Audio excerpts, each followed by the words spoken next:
అన్ని సంవత్సరాల పాటు చేస్తూ ఉన్న వాళ్ళలో మంత్రానికి సంబంధించిన చైతన్యం అంటే ఏం పెద్ద మార్పులు కనిపించవు. రుజనంలోకి ప్రవేశించడానికి ముందే అంటే ఇబ్బందుల్లోకి వెళ్ళడానికి ముందే ప్రారంభం చేసి ఉంటే కనుక పూజకు ఉపక్రమించినప్పుడు కేశవాయ నమః, నారాయణాయ నమః, మాధవాయ నమః అని ఆచమనం చేస్తారు కదా. ఈ ఆచమన విధి ఏదైతే ఉందో మనం ఒక జపం చేయాలంటే ఎంచుకునేటువంటి ఆసనం ఊర్ధ్వకోణే హ్రీం, అధఃకోణే క్లీం, చతుఃకోణేషు ఓం, మధ్యే హుంపటు. ఊర్ధ్వకోణంలో హ్రీం. తీవ్రమైన తామస ప్రయోగాలు కలిగినటువంటి మంత్రాలు మినహాయించి మిగిలిన వాటన్నిటినీ ఒక దీపం మీదకి అసలు మన మనస్సు మన ఆధీనంలో ఉండి మనం దేని మీద కాన్సన్ట్రేట్ చేయమంటున్నామో దాని మీద కాన్సన్ట్రేట్ చెయ్యాలి అంటే శ్రీ గురుభ్యో నమః. సింహీ అపరాజిత మహామంత్రాలయానికి స్వాగతం. నేను కమలానందనాథ. ఈ వీడియో చూస్తున్న వాళ్ళల్లో చాలామంది మంత్రశాస్త్రంలో ప్రవేశించి ఏదో ఒక సాధన చేస్తున్నవారే ఉంటారు. మనం ఒక గురువుని ఆశ్రయించి వాళ్ళ ద్వారా మంత్రం గ్రహించిన తర్వాత గురువు గారు చెప్తారు రోజు ఇంత సమయం కానీ లేదా ఇంత సంఖ్య కానీ జపం చేయండి అని. దాన్ని వాళ్ళు కొన్ని సంవత్సరాల పాటు చేస్తూ ఉంటారు. అన్ని సంవత్సరాల పాటు చేస్తూ ఉన్న వాళ్ళలో మంత్రానికి సంబంధించిన చైతన్యం అంటే ఏం పెద్ద మార్పులు కనిపించవు. ప్రారంభం చేసినప్పుడు ఎలా ఉన్నారో సంవత్సరాలు గడిచినా కూడా అలాగే ఉంటారు.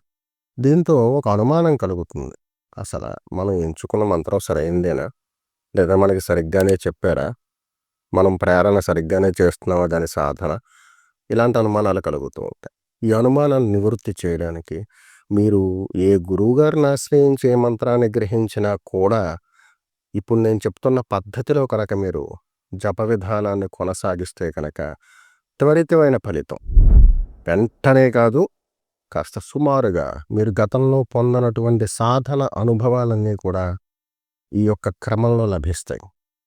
ఈ వీడియోలో ప్రత్యేకంగా ముందే చెప్తున్నాను, ఎవరి దగ్గర మనం ఏ రకమైన మంత్రాన్ని గ్రహించినా కూడా ఇప్పుడు చెప్తున్నటువంటి విధానంలో చేస్తే, సాధన చేస్తే చాలా తక్కువ రోజుల్లోనే మంత్రానికి సంబంధించినటువంటి పటుత్వాన్ని మనం పొందగలుగుతాం. ఓ గురువుగారిని ఆశ్రయించాం, ఆయన ఆజ్ఞ మేరకు ఒక రోజున మనకి మంత్రోపదేశం చేశారు. మనం మంత్రాన్ని గ్రహించాం, సాధన చేయడం మొదలుపెట్టాం. ఒకటి గుర్తుపెట్టుకోండి, సాధన మార్గంలోకి ప్రవేశించిన చాలామంది గతంలో ఆ సాధనకు సంబంధించినటువంటి అనుభవాన్ని పొందలేరు. దాన్ని ఎలా ఆచరించాలి, దాంట్లో ఉండేటువంటి లోతుపాట్లు ఏంటి, ఇవన్నీ కూడా పూర్తిగా తెలియవు.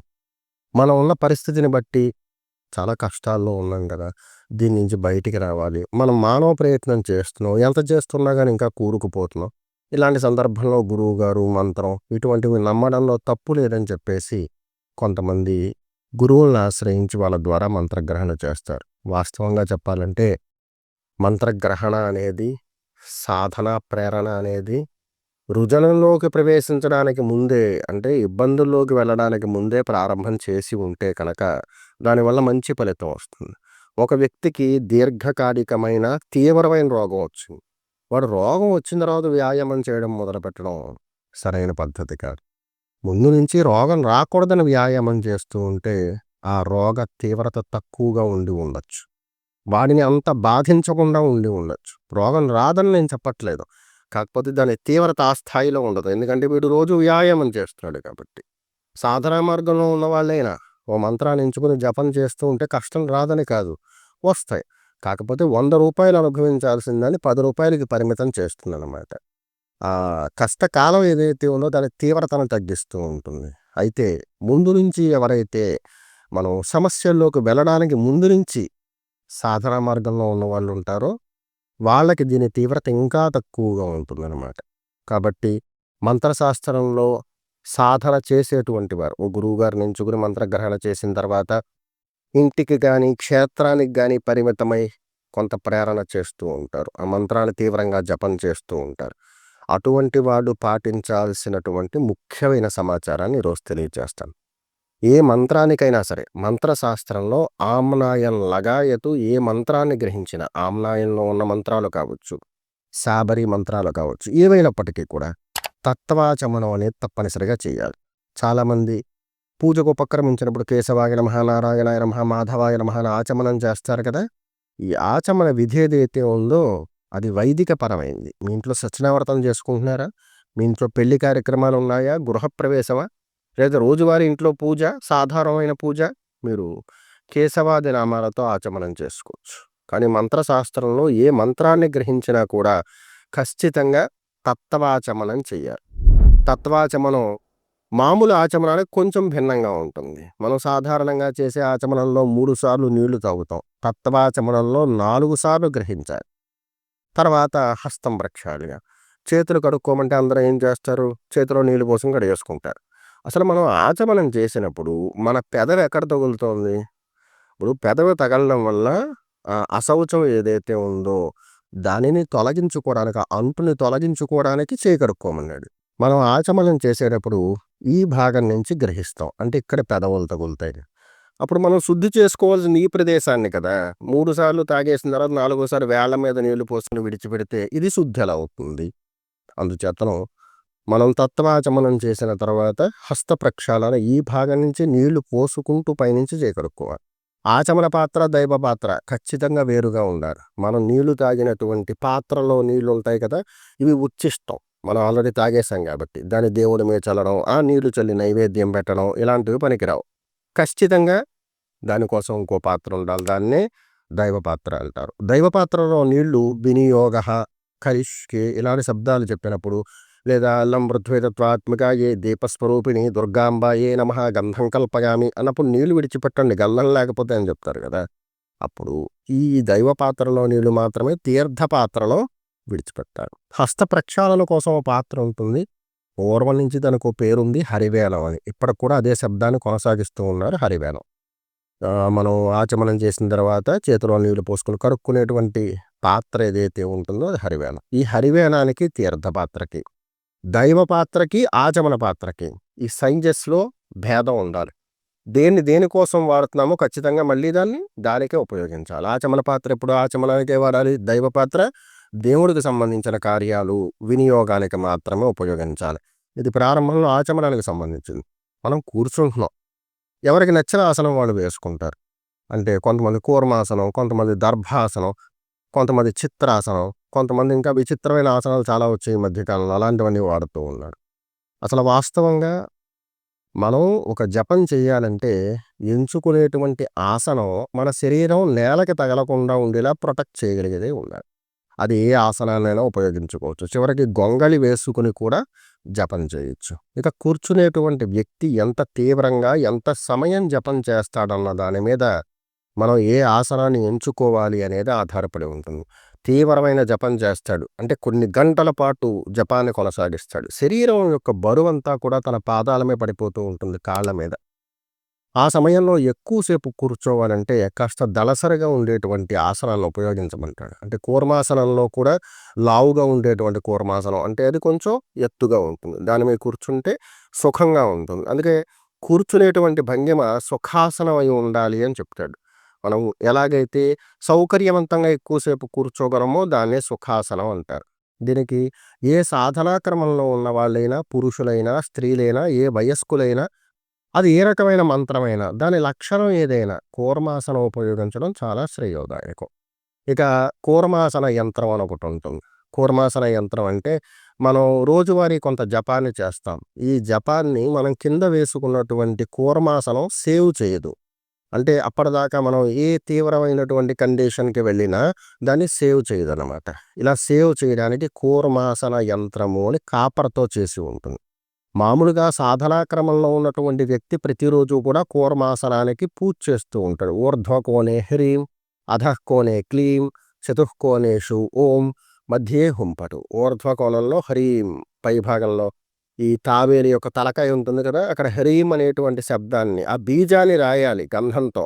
అధఃకోణే క్లీం, తోక భాగంలో క్లీం, 4 కాళ్ళకి కూడా చతుఃకోణే ఓం, 4 కోణాల్లో ఓం, మధ్యే హుంపటు, మధ్య భాగంలో హుంపటం రాసి దాని మీద అనంతాసనాయ నమః, కూర్మాసనాయ నమః, సాధ్య సిద్ధాసనాయ నమః అని పుష్పాక్షతలు వేసిన తర్వాత కుడికాలు పెట్టి కూర్చుంటారు. ఈ ఆసనం మనం జప సాధన నిర్విఘ్నంగా చక్కగా కొనసాగించడానికి దోహదం చేస్తుంది, అంటే ఉపయోగపడుతుంది అనమాట. అయితే కూర్మాసన యంత్రం ఎందుకండి, మాకు రాసుకోవడం వచ్చు, మేము కూర్మాసనం మీదే రాసుకుని కూర్చుంటాం అనుకుంటారు కొంతమంది. వాస్తవంగా ఇది ప్రతిరోజు చేయదగినటువంటి క్రియ. ఏదో పున్నానికి, అమావాస్యకి చేయదగింది కాదు. ప్రతిరోజు చేయాలి. దానికోసం ఒక 15 నిమిషాలు వెచ్చించాల్సుంటుంది. అయితే కూర్మాసనం అనేది మీకు చెప్తున్నాను మరలా.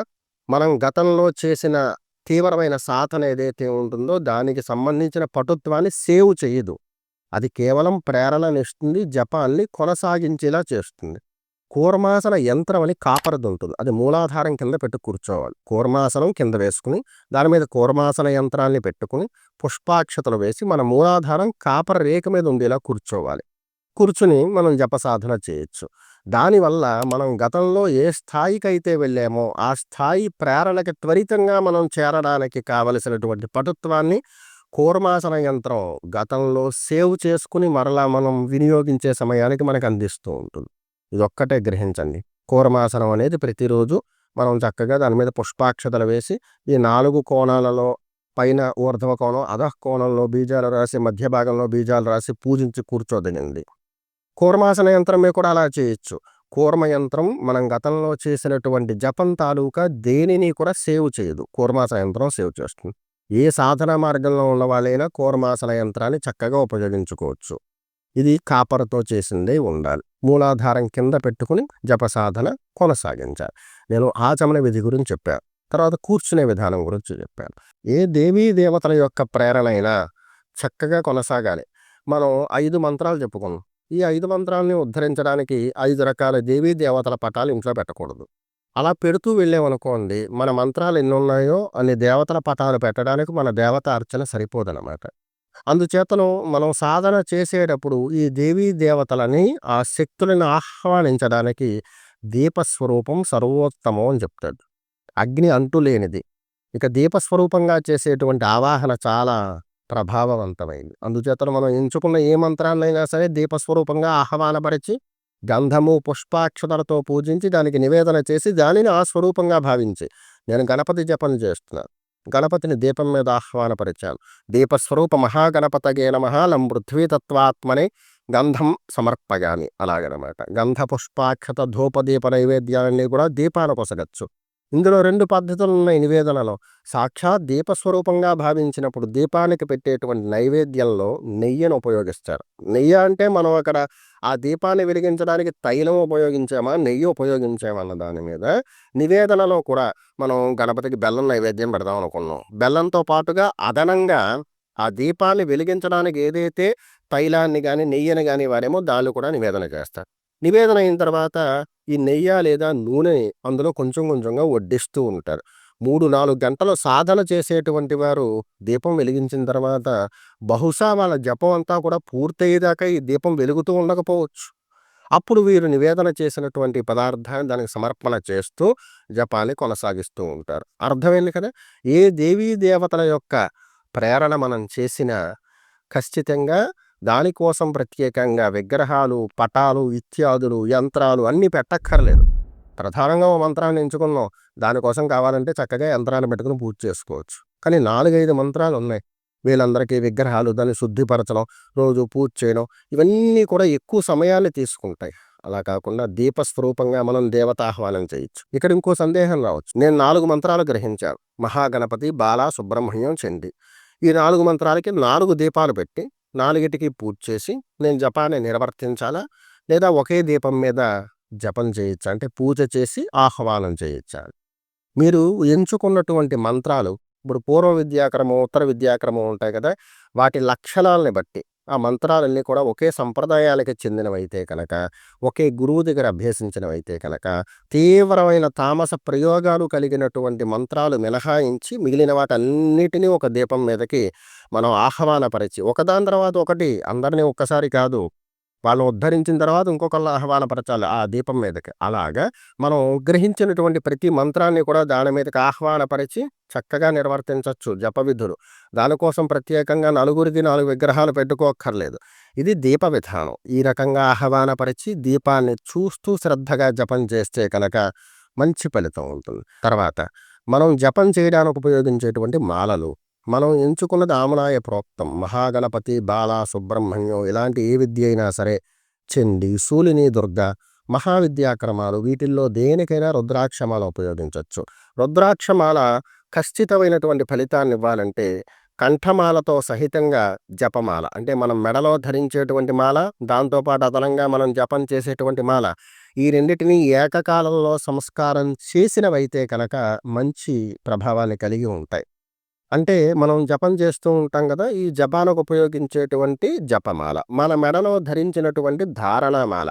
ఈ 2 కూడా ఏకకాలంలో సంస్కారం చేయాలి. ఆ రెండిటిని ఒక చోట పెట్టి సంస్కారం చేసినవైతే గనక నేను గత వీడియోలో చెప్పాను. ఒక శక్తిని ఆకర్షించడానికి ఇంకొక శక్తి ఉంటుంది. అలాగే మనం ఇక్కడ చేసేటువంటి జపం తాలూకా ప్రభావాలు ఏవైతే ఉంటాయో వాటిని ఈ మాల గ్రహించి శరీరానికి ఆపాదిస్తుంది అని పూర్వ వచనం. అందుచేతనే ఏకకాలంలో రుద్రాక్షలు సంస్కారం చేసినటువంటి జత లభిస్తే కనుక వాటిని ఉపయోగించుకుని జపం చేయడం చాలా ఉత్తమమైనటువంటి పద్ధతి. మనం ఏదైనా మంత్రాన్ని ఎంచుకుని జపం చేస్తున్నాం, దానికి అనుబంధంగా మనం ఏదైనా మాలలు ధరించచ్చా అనేటువంటి సందేహం కూడా వస్తుంది. స్ఫటిక మాల ధరించవచ్చు. ఇది శరీరంలో ఉండేటువంటి వేడిని నియంత్రిస్తూ ఉంటుంది. ఆ వేడి వల్ల అనేక ఆలోచనలు పుడుతూ ఉంటాయి, అనేక కోరికలు పుడుతూ ఉంటాయి. అది భోజనం లగాయతు చాలా విషయాల్లో కోరికలను పెంచేస్తూ ఉంటుంది. అటువంటి కోరికల్ని నియంత్రించడానికి స్ఫటికమాల శరీరంలో ఉండేటువంటి తీవ్రమైన ఉష్ణధాతువునంతటినీ కూడా గ్రహించుకుని శరీరాన్ని చల్లబరుస్తుందది. అందుచేతను మనం ఏ మార్గంలో దీక్ష చేసినా రోజువారీ జీవితంలోనైనా ఖచ్చితంగా స్ఫటికమాలను ఉపయోగించవచ్చు రుద్రాక్షమాలతో పాటుగా. కాకపోతే స్ఫటిక మాలలు అవి బరువు ఎక్కువగా ఉంటాయి. వాటిని తయారు చేసేప్పుడు దారంతో తయారు చేస్తారు. అవి ఎక్కువ రోజులు మన్నవు. కాబట్టి మీరు ఎక్కడైనా గ్రహిస్తే కనుక దానిని రాగి తీగలో గానీ, వెండి తీగలో గానీ చుట్టించుకుని 54 ఈ స్ఫటిక పూసలు తీసుకుని అదనంగా మేరు కింద ఒక రుద్రాక్ష పూస వేసుకుని దాన్ని చక్కగా కంఠమాల కింద, ధారణామాల కింద తయారు చేయించుకుని ధరించడం చాలా ఉత్తమం. ఇక జప సమయంలో సాధారణంగా మనం ఒక జపం చేస్తున్నప్పుడు జపం మీద దృష్టి పెడతామని అనుకుంటాం. అది కొద్ది సమయం అయిన తర్వాత మన ఆలోచన ఎటో పోతూ ఉంటుంది. అది నియంత్రిద్దామని చాలా ప్రయత్నం చేస్తాం. కానీ అది లొంగదు.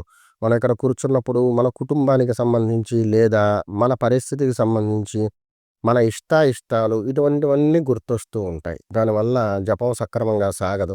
జపం అంటే మీ గురువుగారు చెప్పినట్టుగా గంట సేపు మనం కూర్చుని జపమాలను తిప్పడం కాదు. లేదా కళ్ళు మూసుకుని మనం ఏదో ఒకసేపు దాంట్లోకి మనం విలీనం అయ్యేటువంటి ప్రయత్నం చేయడం కాదు. మంత్ర అధిష్టాన దేవత యొక్క ఆరాకి కనెక్ట్ అయ్యేటువంటి సందర్భంగా సాధనా క్రమాన్ని అభివర్ణిస్తారు. అంటే దేవతలో కలిసిపోవాలి.